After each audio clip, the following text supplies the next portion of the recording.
Good afternoon, everyone, and welcome to our March Teaching and Learning for Student Success monthly webinar series. Our presenter for today, Dr. Cephas Archie, has also provided a stakeholder graphic for your review, and you can access that in the handouts section of your control panel. So you can download that to your computer too and have that for your records. And now it is my pleasure to introduce our speaker for today, Dr. Cephas Archie. Dr. Archie is the Diversity and Inclusion Program Coordinator for Houston Community College, where he assists in the implementation of the college's 7+ campus diversity and inclusion plan. Collaboratively working with all institutional stakeholders, both internal and external, Dr. Archie spearheads the institution's diversity and inclusion efforts for the over 100,000 students, faculty, and staff. As an employee of the Office of Institutional Equity at HCC, his efforts are accompanied by the college's Diversity and Inclusion Council. Dr. Archie obtained his Doctorate of Education in Educational Leadership, Higher Education, from the University of Houston Clear Lake, and his Master's of Science in Counseling and his BA in English, both from Loyola University in New Orleans. Dr. Archie possesses certifications in both basic mediation training and diversity management. His extensive research background focuses on critical higher educational interventions proven successful in graduating minority men. And the floor is all yours. Oh, thank you very much. As my slow computer begins to come up, because when I hit the button for the full screen, it gave me somewhat of a delay. So while I can't see what's on the computer screen as of yet, I want to first begin by at least saying how humbling of an opportunity it is to share this time with you today, to talk a little bit about what drives both me and I'm certain many of you at the institutions that are represented here today. I read a little bit about the organization and the work that you do, and I think it is fascinating, and it's very much needed. If I could echo that to your leaders, I would, 100-fold. But I'm very grateful to have the opportunity to kind of just to be with you today as I kind of get the screen kind of together. Lydia, can you see the presentation? Is it there? Because I need to minimize. Yes, sir, we can. Okay. Absolutely. All right. Okay. Do you also see this in the way as well? I'm sorry? Okay, hold on, because it's giving me something here. Hold on. I need to minimize. Okay. There we go. Did that do anything for you guys? Currently, all we see is your presentation and your webcam view. Okay. Then that's good. Then that'll work. Yeah. Well, we'll go ahead on and begin. For me, what I want to highlight is that my name is Dr. Cephas Archie, but I'm not all about formalities, and I'll go ahead on and start my time clock here to remain respectful of everyone's time. But today I want to share a little bit with you about my world and my reality, and what also I'm privileged enough to do on a daily basis for Houston Community College specifically, but also a lot of this work is paralleled outside of the institutional environment. I think that's important to understand that as well. So we'll go ahead on and jump right in and get started. So with the first slide, what you kind of see is that diversity. What is diversity? So with diversity is something very unique, because most often a lot of people see the word or the terminology of diversity as sort of a catchphrase for we just all be together, kumbaya, sit together, hold hands in a circle, and we'll be fine. And unfortunately, that's not the reality. Diversity is a whole lot more than what we are accustomed to understanding. The HCC specifically defines, and I have it up in the slide, as a mosaic of people with differences, abilities, and beliefs seeking understanding, acceptance, and opportunities within the HCC community. In addition to that, there's also the definition that's provided for inclusion. So I do a presentation here at the college for all of our GNEO, which is our General New Employee Orientation, where we talk about what diversity is and inclusion is. And so one of the questions that I always pose to them is, what is diversity? What is inclusion? And then I also follow up with, well, are they the same? Are diversity and inclusion the same? So many of our constituents always talk about there are aspects of them that are similar, but actually, quite honestly, they are not. They're quite different. Because if you really think about it, it is possible to be diverse, but yet be exclusive. And so that's a critical part of this work that I do, is to really look at and dive into aspects of what it means to be diverse and inclusive. And so one of the examples that I give about, being inclusive versus diverse is that our HCC, first off, is privileged enough to have the mantle of the most diverse institution in the country. And that's amongst all higher education institutions, all sectors, 2-year, 4-year, public, private, nonprofit, profit, etc. We're actually the 10th most diverse institution in the world. And so that's a great mantle, and that's a great label that we appreciate, but that also brings about its challenges. And so specifically having that much of a diverse population, even amongst our students, what we highlight is that diversity can be where you walk into a classroom and you have a diverse classroom, but however, in that classroom, people seem to gather around people who look like them or who are similar to them in some type of culture or nature. And so what that promulgates rather, is you'll have exclusive little sectors or cliques in a classroom. So although as a holistic they're diverse, they're not very inclusive. And so as an institution, it's our job to understand that we are the leaders in what it means to be not only diverse, because that's only a piece of the battle. The actual second part of the battle is inclusion. So diversity. So what is diversity? One of the things that I talk about all the time is that, yes, we certainly understand that diversity is a part of, I'm trying to get the handle on this screen. The diversity is a part of our race, right? A part of our culture, but diversity is a whole lot more than that. Diversity is, your culture. Diversity is your language. Diversity is your religion. Diversity is, are you a member of the LGBTQA population? Are you a persons with varying abilities? Diversity is your socioeconomic class. So diversity is a whole lot more. Diversity is your gender. Diversity is your sex. Diversity is, are you an international person now? So what I always make sure that I walk through my constituents with here, even at HCC, is our true understanding of what it means to really understand diversity. And so if you only funnel it down to the pigmentation or lack thereof of someone's skin color, you really miss the premise of what it means to be diverse and its opportunities. So diversity within a higher education institutional setting has places in every division, in every department, in every office, in every sport, in every credentialing prospect.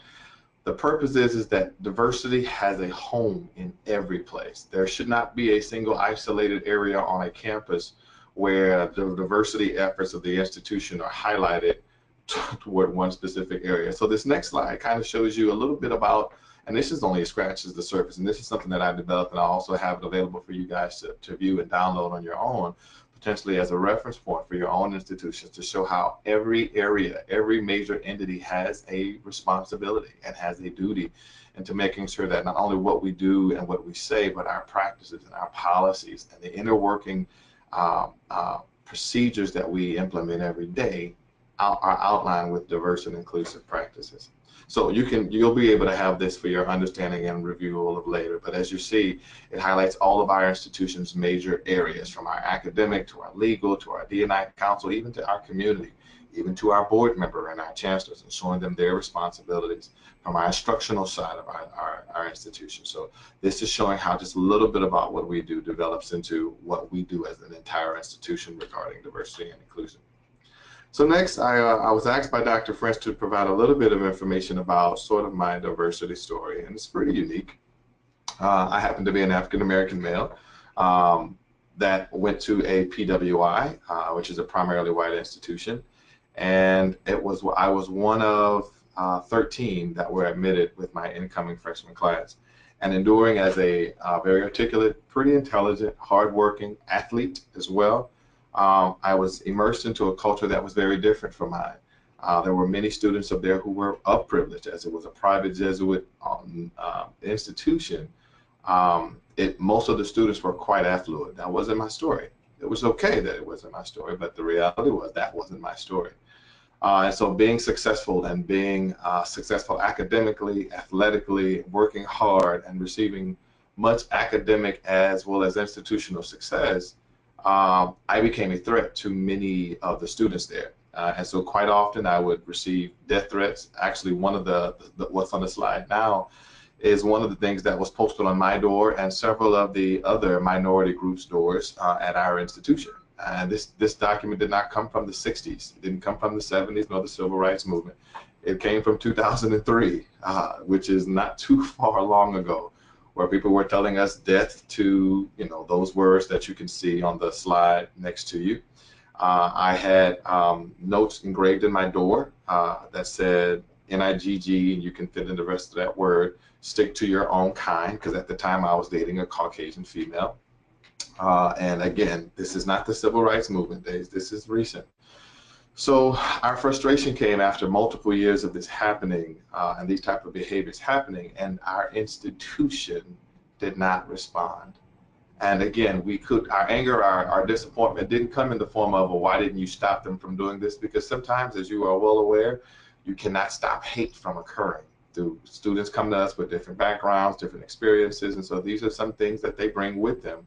So we can't necessarily require that you prevent them from happening, but as an institution, you must do something to respond when they do, stating that we don't condone these actions, stating that these are our intolerant behaviors that we don't support, etc., blah, blah, blah, implementing strategic things at the college to prevent them, as well as to support those that are the victims. And so our college didn't do that. So if you look to the right, after multiple years, the groups of students, both non-white and white students, came together and we did protests.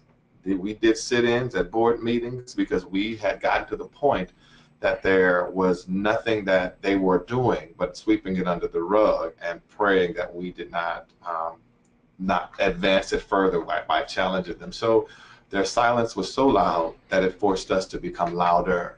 And so again, their lack of response or lack of support, not only for us as students, but as people who deserved better, was very disappointing. So, what we looked at is the next slide. We looked at, so what are institutions doing or what are they not doing? And so this next slide that I have up there focused on specifically the success of African American males and looking at things nationally that have been proven to support and or encourage their academic success within higher education. And so looking at policies, procedures, programs, institutional offices, imagery, funding opportunities, policies, etc. This is one of the things that I looked for in my dissertation or my study when I looked at what specific intentional supports are there to help support an underrepresented, disenfranchised group. And what I want to say is that this sort of graph is good because what it also particularly does is that you can take this very same model and use it for any minority group representation. It can be used for LGBT, it can be used for veterans, it can be used for ADA personnel, it can be used for international. So what specific resources are there that are available that our institution is doing or is not doing to assess and assist with the service of supporting student success of often disenfranchised groups. So one of the things that I'm trying to keep track of my time here. One of the things that I have from you is the concept of diversity, because we talked about what that was a little bit, and then we kind of talked about what inclusion was, and then one step further is integration. Integration is a different concept, so to speak, but integration is not anything new. Integration back in the 70s and the 80s was talked about by Tinto, and many of you may have heard that name. But Tinto talked about the two critical components of higher education success for all students, not just students of minority groups or underrepresented groups, but for all students. They require both academic and social integration into the institutional environment. It's so critical. It's not only successful in terms of student success, but it's also successful of your faculty and your staff success. And again, these things, so he initially discovered and benchmarked as the institutional integration theory back in the 70s. And these things are still applicable or are still evident and necessary and relevant today. So there's one thing to be diverse, but then there's one thing to be inclusive. And integration takes inclusivity to the next step so that it's no longer my thoughts, it's no longer your or their thoughts, but it now becomes our thoughts. So that it's an opportunity for others to actually engage. So whereas how and what you think matters to me because you matter to me.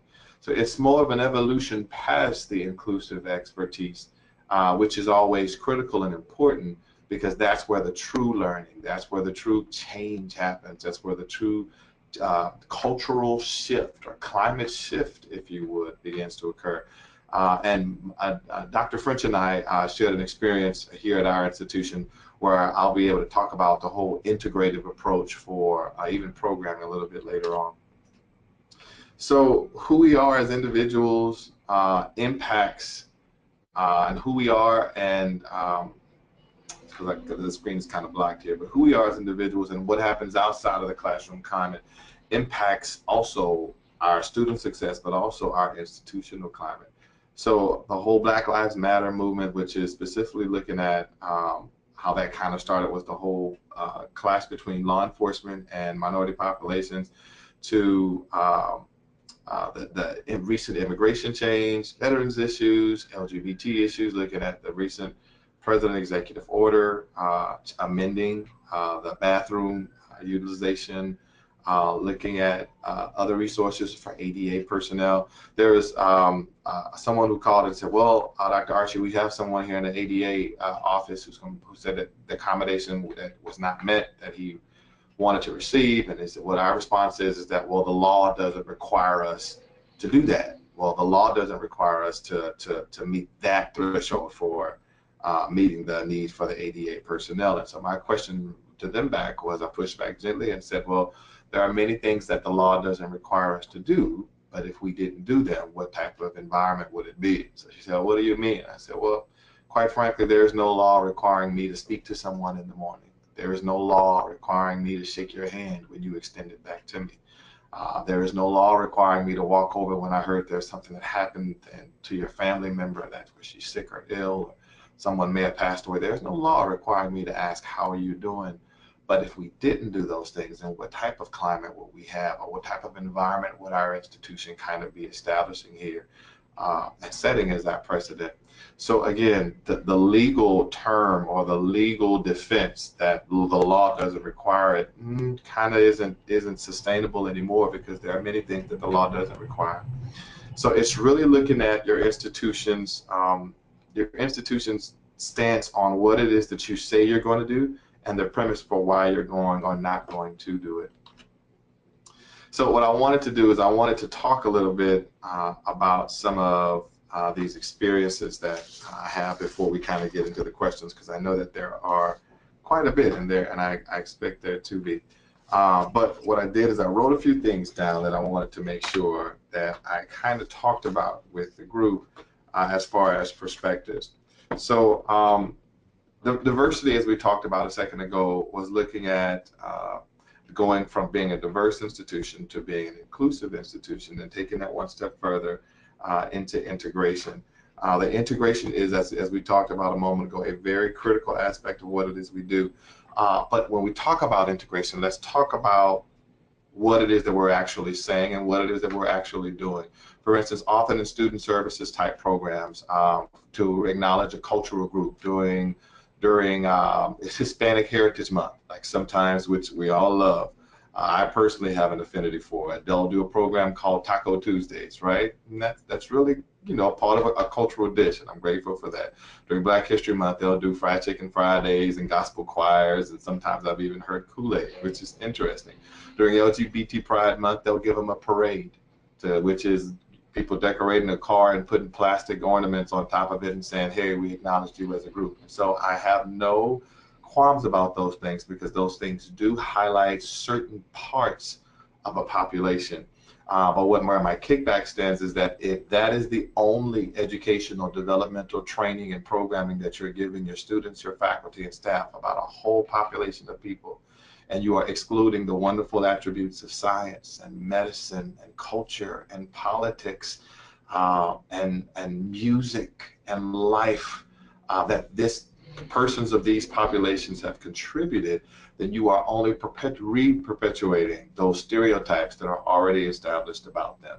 So to create the true changes that are necessary, it takes intentional efforts to have things that are more learner-ended developmentally for the students, so that they can learn about people that look like them, not only outside of the classroom, but even culturally relevant pedagogy inside the classroom. So when we teach with our faculty and our instructions, how are we interweaving cultural aspects of every race, every gender, every group, veteran, non-veteran, international, ADA persons, so that our students can have the greater academic success because they are integrating more appropriately due to the institutional support and resources that are being placed out there for their benefit. So it's truly the institution's responsibility, because when you don't implement these types of resources or services, you're only supporting the majority, and the majority has already had the established advantage, because that's what we live in every day, and their culture or specific needs are addressed every day as they're a part of the majority. So specifically with that, there must be intentional institutional efforts, intentional institutional policies, intentional institutional leaders who understand the logic of really understand the undertones and the underpinnings of what diversity really, really does for an institution as a whole, as well as for our specifically our primary stakeholders, which are our students in general.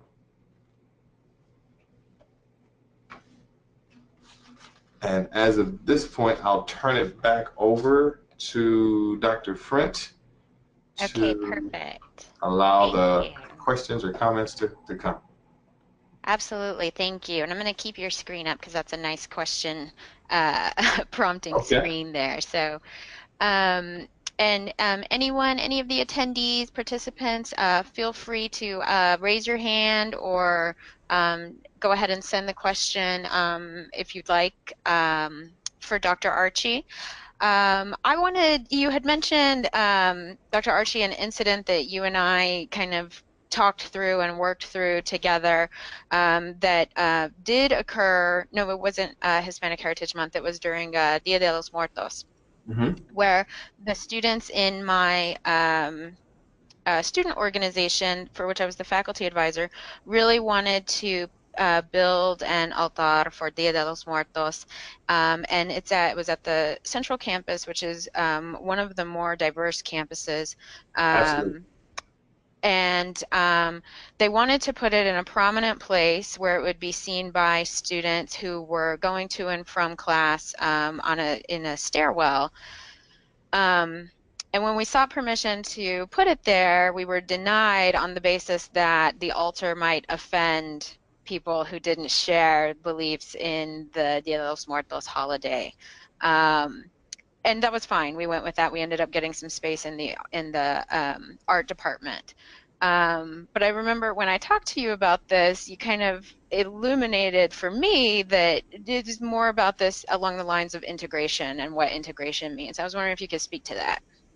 Yeah, so the thing about it is that, and thank you for bringing that back up. I think that's a great point.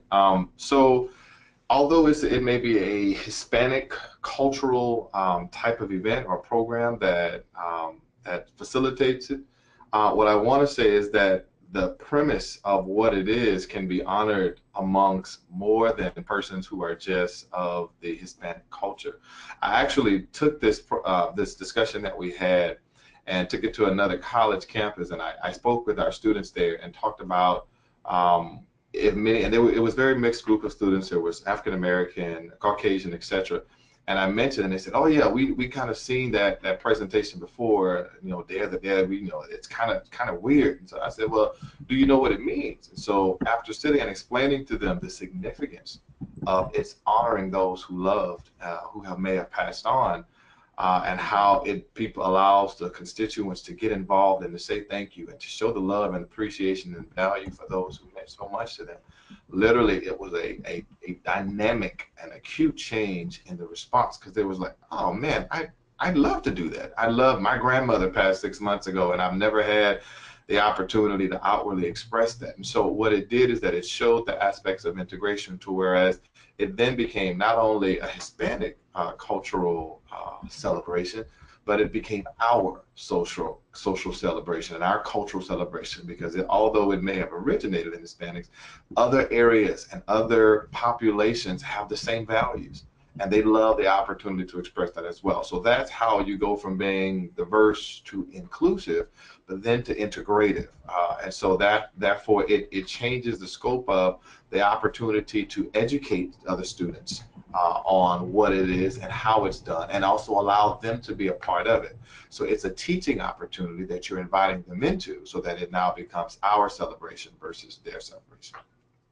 Yeah, I love that. And I mean, I think it also makes that example also makes the point that once you complete the educational mission, right, aspect Right. of it, then those who participated in that realize that there are more bridges between the cultures than there are, divides among Absolutely. them. And Yeah. what we've all learned for quite a while, Lydia, is that fear and lack of knowledge permeates those hostile perceptions, right? You don't know what it is, and so therefore you fear something that you lack the knowledge to understand. But when you provide the education, when you provide the background, when you provide what it really is to the populations that they're able to take advantage of it and learn, it then becomes something that they can actually support and actually become a part of. And so the educational component is always critical to teach people about, and that's very critical in your new student orientations, in your faculty hiring pools, etc. Is that when they come on board, that there is a true commitment to cultural acceptance and cultural honoring instead of just cultural tolerance.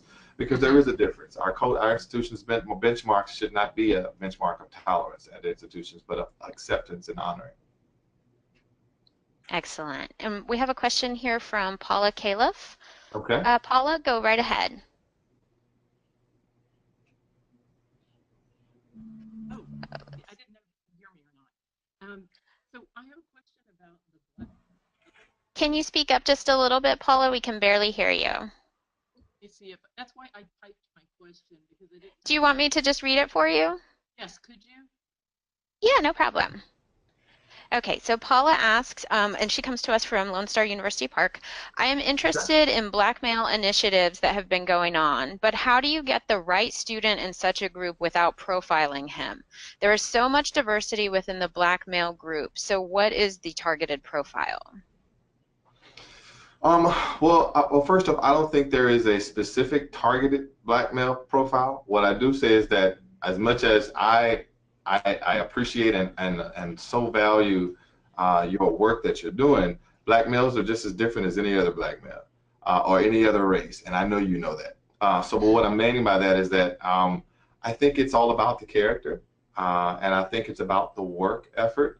And you are correct. There are many minority male programs that are available. But what I have found that has been effective, and research kind of shows this as well as far as student success, is that first off, you have to find an ally, which means on your campus or at the areas that you work in, because sometimes it's hard for a cultural group to accept someone because of fear, because of whether it's learned fear or taught fear, whatever fear that it is, it's hard for them to remain open to learning from someone who they can identify that is like them. So one of the first critical things that I would recommend you do is find those on-campus allies who may be African American males themselves. Get to know them. Get to know what their perspectives are. Get to know what their recommendations are, because they can be your doorkeepers to learning more about the African American male culture at your college. Because sometimes what we've learned is that our diversity champions may not be us, but there may be other faculty, there may be other staff who are critically involved and who are engaged with persons of the similar populations, because they become your doorway. Because once your students or your faculty even see you having a successful and engaging dialogue and trying to do things that intentionally bring in that other successful African American male ally, then they'll begin to trust you because they see that you're engaging with someone that they trust.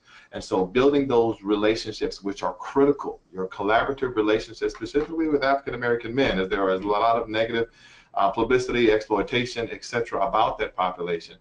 I think the start of that would be to find someone that you do identify those developmental successful critical milestones that they have, and begin using them as your ally and your champion for recruitment, for recommendations of how to reach your minority population at the college, for ideas on what could be effective and what's not effective, because again, things differ from cultural groups. So I think that that's a great start, is to engage those people or those persons, even if it's one, even if you don't see any at your college, engage with those in your community.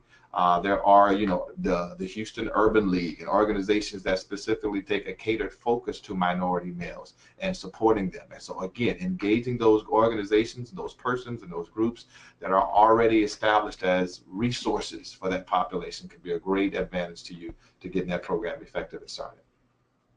And I hope that answers your question. Thank you. And Dr. Chavez also had a question. Dr. Chavez, do you want to ask it, or would you prefer I read it? I was wondering what institutions can do to counterbalance all the anti-immigrant sentiment that we're experiencing right now, and what in particular is Houston Community College and our city doing about that, if you know? Well, I think that's a very important question, and that's why one of the slides that I put up showed the issues that are not actually developing out of the institution, but are developing out of the cultural climate of whether it's politics or locally or nationally. So first off, I'm glad that you're even asking this question, because this is critical. As you listen to my own personal diversity journey earlier when I spoke about it, I talked about how our frustration didn't come from the act itself, but our frustration came from the lack of response from the institution.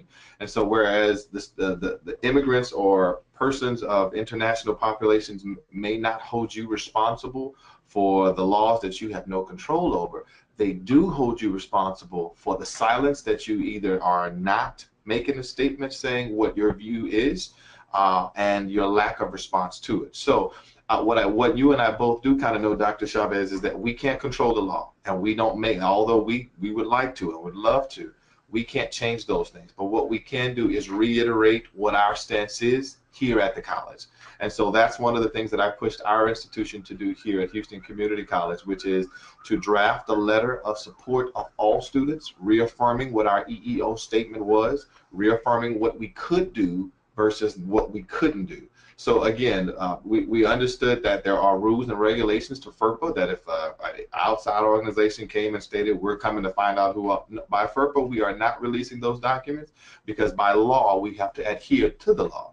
So what we were able to do with our students was to affirm our position as an institution, first off, which is critical to them, to know that first off, as an institution, we support you. We support all of our students, no matter what your race, your creed, your sex, your status as a student. We support our students, period. And it is our charge, and we are going to do everything within our power to support all of our students to academic and developmental success. So that statement coming from your leadership, as well as your constituents, is important, because what it does is shows your commitment to being inclusive of all people. So that's one component. The other thing is also to consider what you can do, because reminding them of what you can't do may not always be the most effective. But telling them things such as, legally we will not release any documents to anybody confirming what your status is regarding any deportation procedures. No, we are not going to be involved in any witch hunts, period.